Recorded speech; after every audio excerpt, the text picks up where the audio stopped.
did. That's not a bad little fish here.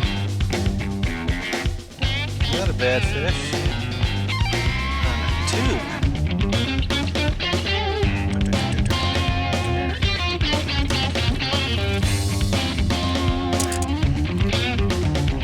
Yeah, there we go. Yeah, it's a little fish, but boy, they sure are fun. Fell victim to my split shot tube. That's what we're doing today. I'm going to show you how to fish that. I'm going to show you the different equipment to use, and then I'm going to take you in the water. I'm going to show you the different techniques you can use for fishing a split shot tube. Hey folks, Glenn May here with BassResource.com, and today I'm going to talk to you about Mojo rigging a tube bait, a split shot and a tube bait. All that really is a cylindrical tube, cylindrical weight, about 18 inches past it is the tube. Now if you don't know how to rig this, I've got a video on how to rig tube baits, and it's linked underneath this video. Go check it out and it'll show you how to rig it. But today we're going to talk about the equipment that we're going to use, the tackle, and then I'm going to show you how to fish it. So starting off here, I'm using this is a hook designed specifically for tubes. It's a high performance hook. I think it's a Shaw Grigsby high performance hook. I think Eagle Claw makes it. This is just simply a 1/0 or a 2/0. I think it's a 1/0 hook. Thin wire hook, light wire application here. And we've got this about 18 inches above the weight so it can flow freely. It can come up off the bottom, float back down naturally, uninhibited by the line. 6-pound line. The weight here, this is about a 1/4 ounce weight. You can use, I think an 1/8 ounce is a real good starting point. We're going to fish a little bit deeper with this, so I'm using it at 1/4 ounce. You can use 3/8 ounce if you want. I go all the way up to 1/2 ounce, even 1 ounce weights, but that's for specialty situations. That's where I'm fishing heavy current. I've got to get this bait to flow through the water column before it flies by me on the cast. So I'm using a much heavier weight in those instances. And because we're using real light line, real thin hook, you got to have a rod that matches that. So we're using a medium light action rod today. This is a spinning outfit to handle that line.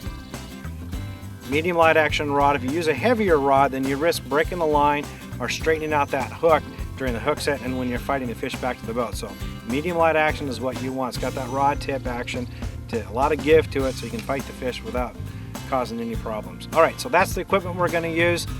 Now let's go out and fish it. All right, so what I'm fishing here is an area that's got a rocky bottom with some weeds in it. And it's not a whole lot of weeds, it's not thick, but it's mostly rocky. Great place to be fishing the split shot rig because the weight is a cylindrical weight. It's going to slide through those rocks and not get hung up as easy as, say, other shaped weights. And it also slide through the weeds as well. The tube obviously is Texas rig, so it's not going to get hung as much either. So it's a great setup to use in a situation like this.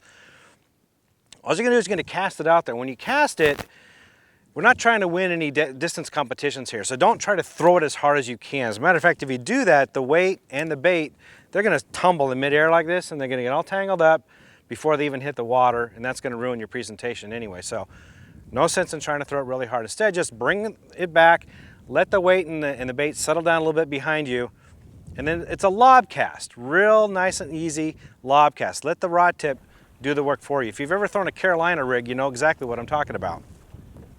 So all you do, once it hits the water, is you want to watch that line.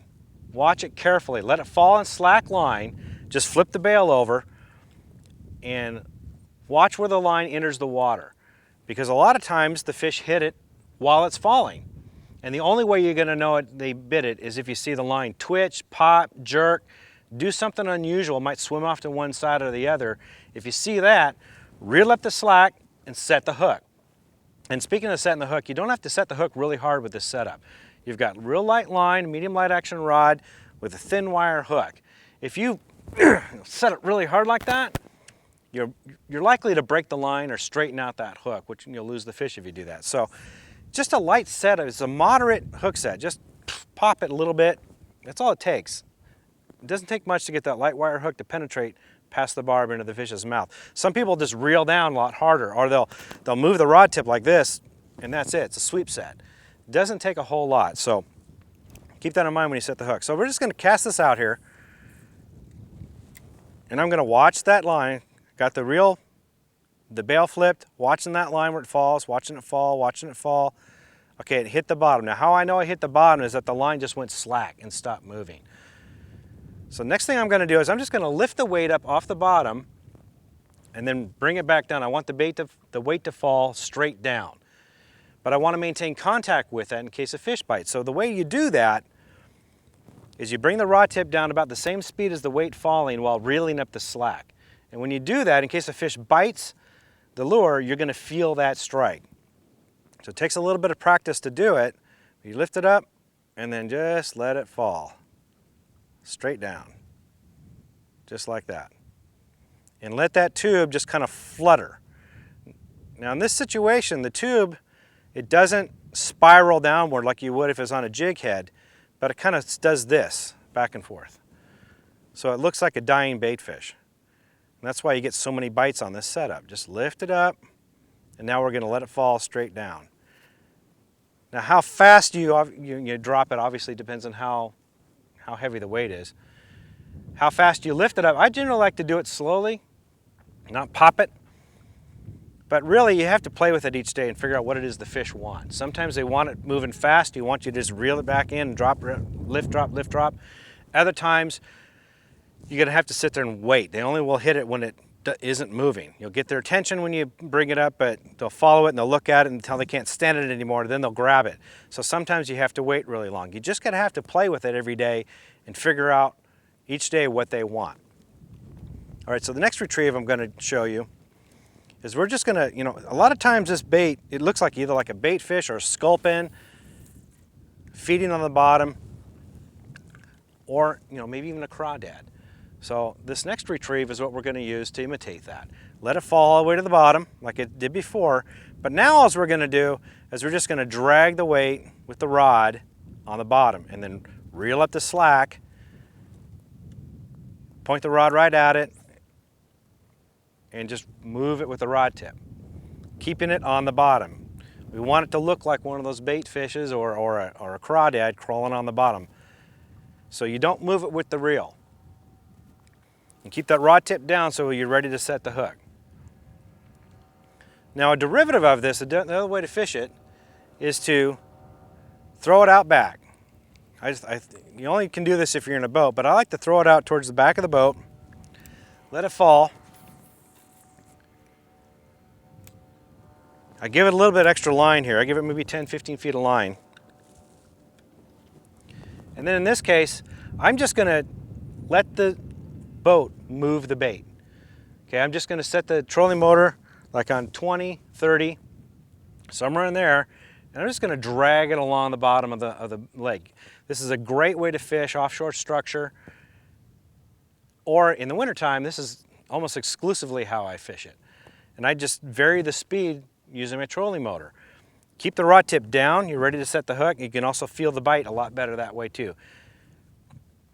It can get boring sometimes, but boy, you can load the boat doing it this way too. Speaking of which, now, in the wintertime and in the summertime, like I said, I like to fish it this way. And that's because the bulk of the fish during those times of the year are out in the main lake. So during those times of the years, I'm gonna fish main lake points, rock piles, offshore humps, ledges, creek channels, places where the creek bend is right near the shoreline. Those are the type of structures that I'm going to target during those times of the year. I'm just going to fish a little bit slower in the wintertime than I do in the summer. In the fall and in the spring, that's when the fish are up shallow. So during those times of the years, I'm going to be going to the back of creek coves, back of coves. I'm going to be fishing protected bays, big flats. I like grassy flats. That's a great area to fish during the springtime. I'm just going to fish those areas, again, using the same retrieves that I just showed you. With this tube, I'm telling you what, if you do those things and fish those locations during those times of the year, you're going to catch a lot of fish and you're going to have a whole heck of a lot of fun. For more tips and tricks like this, visit bassresource.com. Hey, if you like this video, give us a thumbs up and leave a comment below. And if you want to watch more videos like this, click one of the images on your screen right now. Thanks for watching, and don't forget to subscribe.